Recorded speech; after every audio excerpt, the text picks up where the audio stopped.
Welcome to the lesson. Today we are looking at contingency theory. Contingency theory attempts to explain aspects relating to leadership.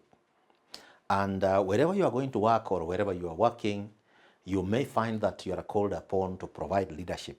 That's why it is important to understand this contingency theory as a student of management, to be able to apply it, to be able to also observe what is happening within the working environment.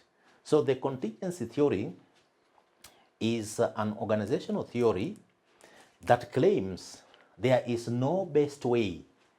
The theory claims that there is no best way to organize a corporation, to lead a company, or to make decisions. So what does the theory then postulates? The theory instead provides that the optimal course of action is contingent or dependent upon the internal and external situation.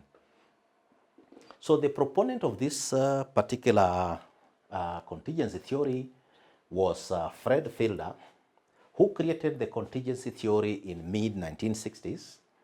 And the contingency theory of leadership supposes that a leader's effectiveness is dependent or contingent on whether or not their leadership style suits a particular situation.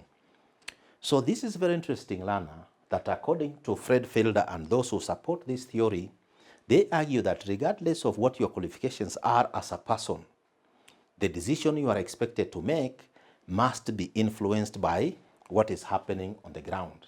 According to the contingency theory, an individual can be an effective leader in one particular circumstance, but the same person may be ineffective leader in another situation. So what this particular contingency theory brings out is that when it comes to decision making at the level of leadership, it is important that organizations ensure that they consider the circumstances surrounding the decision which is supposed to be made, so that it's circumstantial and contingent to that particular environment for effectiveness.